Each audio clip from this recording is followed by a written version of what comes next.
All right, we're back again with another great episode of PFREI, a passion for real estate investments. I'm your host, Fuquan Bilal. Today we have Jay London on the show. Welcome, brother. How are you today? I'm great, doing wonderful. Awesome. We were chatting a little bit before I press record. But yeah, let's just jump right into it. The first question I usually ask, well, before I ask that question, let's give the audience some background. How did you get started in real estate, and what's your primary focus today? And a little Well, background about you so they know. I started in real estate in 1996 when I bought my first flip house. I was a law enforcement officer at the time, and I realized that I was not going to be able to live the lifestyle that I wanted to on law enforcement pay. So I got into real estate, knew nothing about it. I just knew that's where the millionaires are made. So I started self-educating myself through books and doing. And here we are. Gosh, how many years later? I've 27, Yeah, 27 years later. that's a lot of years. I'm trying to remember. A lot of the guys I got on the force with have retired and went on about their way, and I'm still doing it. I'm in commercial developing. I build new construction homes and developing self-storage facilities and industrial buildings. And I just love real estate. I like doing it, and it's given me the freedom to do what I want to do when I want to do it. And I've raised three daughters on the income of it, and I wouldn't trade anything about it. I get up every day thinking about real estate, and I probably should. 27 years later, huh? Still passionate for it. Still passionate. Yes, sir. So that leads me to the question I asked the guest. Why are you passionate for real estate investment? You mentioned a few things, doing what I want to do when I want to do it. That's usually the answer everyone give. But if you had the main reason you get out of bed in the morning to do this, what would that be? Why are you passionate for it? It gives me the freedom to, I'm not having to clock in and clock out. I can do what I want when I want. And it gives me the resources. If I want to load up and head off on a Caribbean vacation tomorrow, I can. And I do quite a few of them a year. So I just, freedom. I think that's the main thing, is the freedom of the what real estate can bring for you. Is I've never was a good employee. I've always been a do-it-myself guy. I grew up on a farm, and I did what needed to be done, and I just didn't work well as an employee. And real estate gave me that freedom to chase my dreams. That's awesome. Yeah. It's amazing what you can do from what you gain, what you learn in real estate, using it, the money you generate as a tool to get your freedom, right? Which ultimately what I hear when I hear freedom is time, right? Time, So, yeah. Time's the most valuable asset on the planet. And no matter how much money you got, you can't buy it back. And yeah. And that's what I didn't understand that as a young man. I was a hustler like everybody else, working 14 hustles and trying to make a name for myself and make that money, and wanted the cars and the airplanes and all that stuff. And now that I'm at my age that I am, I just wished I had my time back. So now I don't do that hustle. I just do bigger deals, and I just say, but it's hard for me to slow down when you hustle real hard your whole life. You almost have anxiety attacks because you're not out there hustling like you do every day. Because not necessarily at my age, I've raised the kids. I don't have to, So, but I enjoy it. I don't think they would be anything else I'd want to do. Honestly, real estate's all I've ever done. Besides being a law enforcement officer for 8 years, I know there's nothing else I want to do. Yeah, I like that, because I'm of the same mindset that this is it. This is what drives me, right? What gives you my feeling of importance, because you can use it to add value to communities, to create impact. You can do so many things from real estate. So I get it. I'm right there with you. Let's talk a little bit about, I heard you start off with your first fix and flip. You said in 1996. And now today you do more self-storage. So let's talk about that evolution. Okay. And the different transitions or pivots you've made over the years. Why self-storage, versus doing flips or doing a combination. Here's a little backlog on me. I started buying flips pre subprime era, and that's back when you could buy a foreclosed property at a good price. And then Flip This House and all this stuff came on TV, and all these beginners thought they was going to get rich, and it was very hard to get a good deal. And so we'd go to the sheriff sales, we'd buy from REOs, we'd do this, and we'd flip. I was flipping about 30 homes a year at the time when it finally slowed down, and it got hard to find a good deal. And I had a buddy come up to me. He says, "Hey man, I've built 2 houses. You ought to build homes." And I said, "Oh, those home builders don't make no money."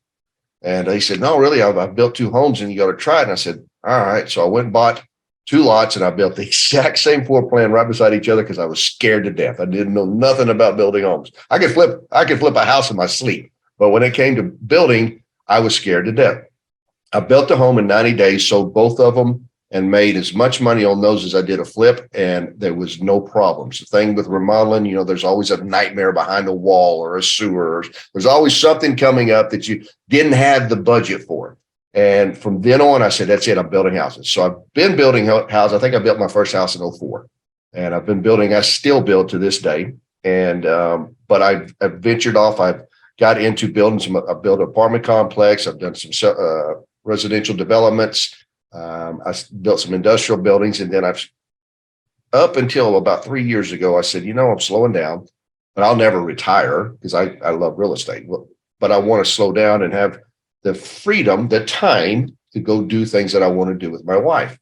And so I started looking at that, owning apartment complexes, and it seemed like everybody was getting into that deal of syndication.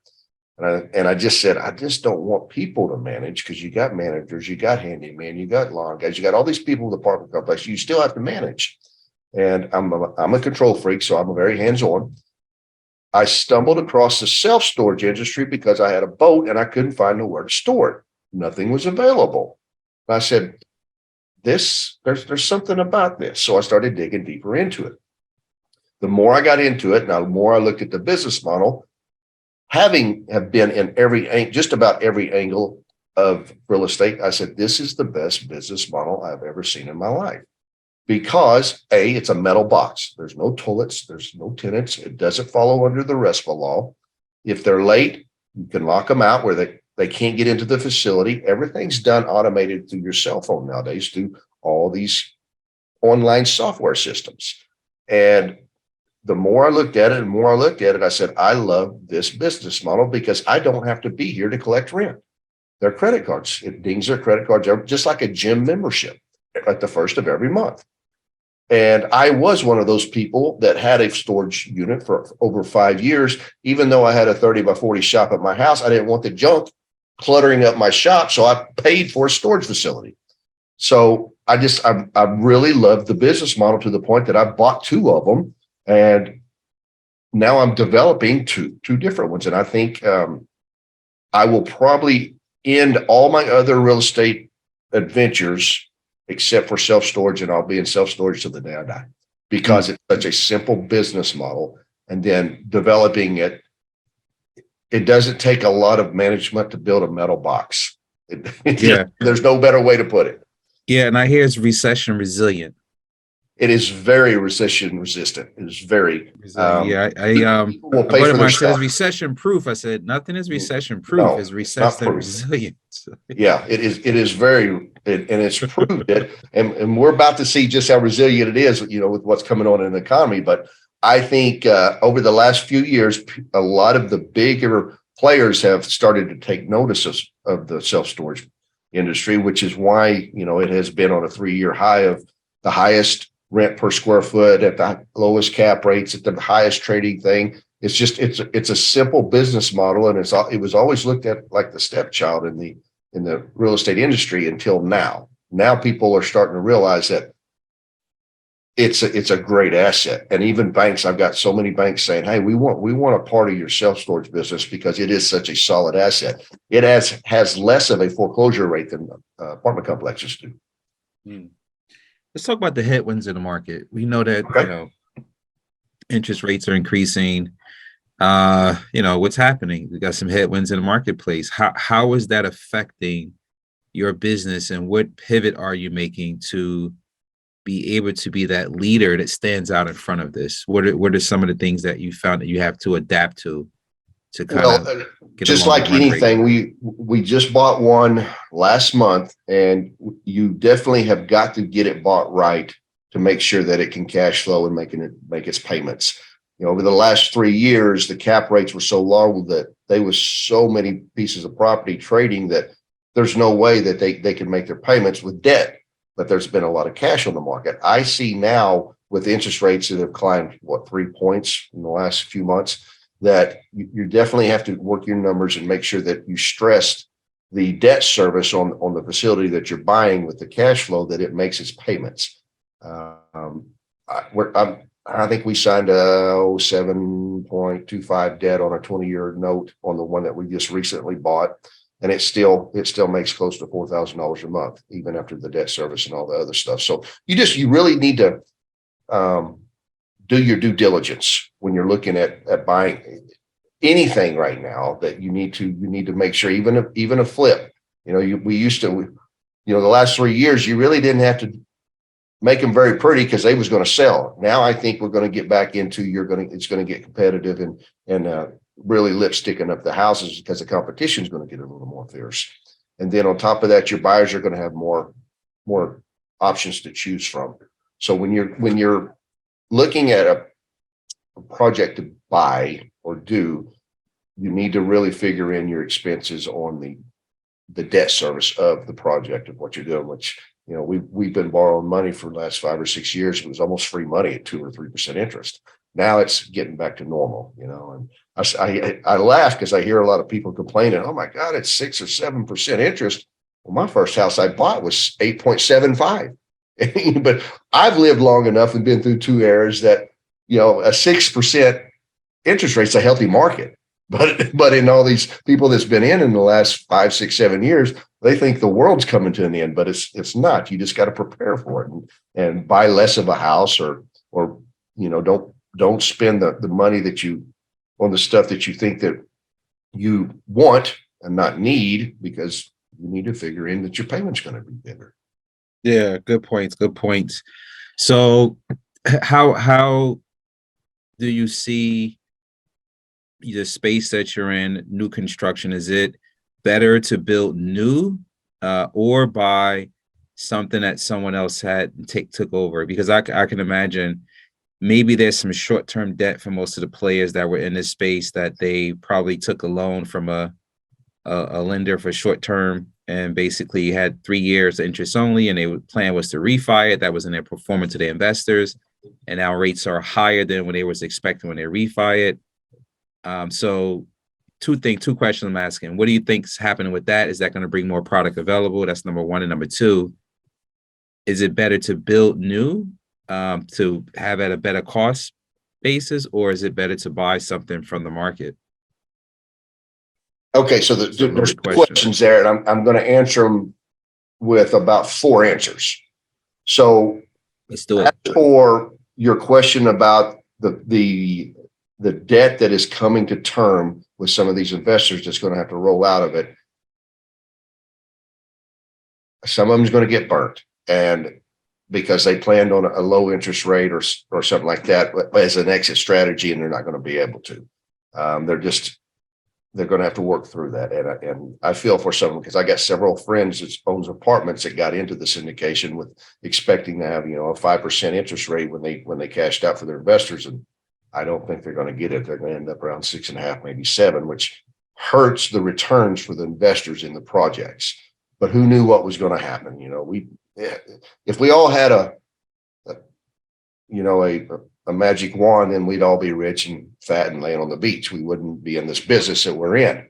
But I think anytime that you're getting into an investment and you're going to have investors and banks, you need to be very cautious and conservative. Be very conservative on your numbers. Now, as we're building a home right now, it is still expensive. It is very expensive to build a new custom home, because custom homes are all I do. And I have people call me every day, what's it cost to build a house today? That's an impossible question, because I say, well, are we building a Ferrari or are we building a Fiat? I can't really answer your question without a set of plans. Oh, just a simple house. Well, what's a simple house? To you, it may be a 1,500 square foot, 3-bedroom standard house. Well, to the guy next door, it may be a 3,500 square foot, 2-story with a pool. I mean, what is a standard house? So what I tell them is, I need a set of plans. I need to see what you're wanting to do. And then I can give you a ballpark range of something like this is coming in. But we only quote homes with a 15-day number on it because lumber is a commodity. Now, lumber has came down tremendously compared to where it was a year ago. Lumber was really making building difficult and really got a lot of people in a bind when we started building our homes. I'm not a turnkey builder. I left the turnkey builder job or business about 3 years ago and went cost plus only. So I'm similar to just a general contractor building your home. You hire me to build your home your way with your money on your land. And so we manage the job sites and we charge a percentage to do that. All of our discounts are rolled down to you and you get to see that every invoice that comes in so you know where your money's going. And I just charge a percentage for managing your job sites. Many builders are going to that business model because they got bit really hard when the economy completely changed overnight with COVID and the lumber going through the roof. I saw $50,000 lumber packages on houses change within 30 days to $100,000. That's hard to get out in front and save yourself. Yep. So is it cheaper to go out and buy an existing project right now? I feel, and this, you can correct me if I'm wrong, I think there's going to be a lot of foreclosures hitting the market here pretty soon. So I think you may be able to get a better deal on a larger home that coming down the pipeline than you can building. The only thing about building a new home right now is you get to build exactly what you want. You get to be involved and you get to put all the lipstick on it that you want your way. That's the only really true benefit of building a home right now. Then, cost wise, it's still very expensive to build a custom home compared to being able to buy something similar. I think you can buy a better deal than you can build it right now. Yeah. Plus you have the unknowns when you build new, even though it may be a little more expensive, you can get through it quicker. You can project faster. Timeline increases because you have no surprises. You just have to manage the contractors and get them all. Building a home right now has increased 90 to 120 days what it was 2 years ago. Right now we play in the 3,000 to 5,000 site, 2,500 to 5,000 square foot range, and it takes 8 to 12 months to build that home right now. Yep, 100%. So it's just and we used to be able to do those homes in 6 months, but nowadays it just product, supply, shortage on labor, it all comes together where it's almost doubled the build time. And so people have to build that into their expense ratio and their carrying costs, because instead of them making, interest payments on 6 months, you may be making interest payments on your construction loan for 12 months. Yeah. So what I'm hearing is a few things. You want to create, different expectations. You want to change your buy box, right? So you set parameters when you buy. You want to increase your hold time out. So if you were doing 6 months, you might want to stress test that with a year. You might want to stress test your rate. Make sure it still is an opportunity once you sell, if it's a build new or fix and flip. If you are buying storage or multifamilies, you want to stress test your cost of capital by running a model with the more expensive rate. So if you get a rate less than that, it's still a cash flow. Same thing going back to the fix and flips or ground up. You want to discount your potential ARV at the end. So if it works in that model, then it's still profitable just in case values goes down. So kind of want to underwrite a little different than you were underwriting, Absolutely. You definitely need to stress test your debt to income ratio on everything. So, I would be very conservative instead of, looking at the bank side. I always wants that 1.25%. I would, if I was somebody looking at that, and we do every day on things, we play about the 1.3 to 1.32 is where we want to see our debt to income ratios at, just because we want to be a little more conservative on things. Absolutely. Well, yeah, thanks for all the shares, man. I really appreciate speaking to you today and being on the show, adding value to the listeners. Is there anything else that you would like to share with the listeners? Any contact information or anything else, a website or where people can find you? What you got? Sure, absolutely. I just like any other, commercial development, we're always looking for investors in our projects, and I can be contacted through my website at londonequityholdings.com. And if you want to, I've written a book. If you want to go out there and look it up, Stop Chasing Paychecks by Jay London. It's on Amazon right now. We just launched this week. So it's kind of my life story and how I got into self-storage and how you can contact me. And by all means, just Google Jay London, Oklahoma City. I'm all over the place. That's awesome. Make sure you guys get that book. Stop Chasing Paychecks. Yeah. Another great episode of PFREI, Passion for Real Estate Investments. I'm your host, Fuquan Bilal. Appreciate you coming on and sharing, Jay. Thank you. And make sure you guys check us out on YouTube. If you do catch up on YouTube, be sure to like, subscribe, and share, and catch us on all the other social media channels.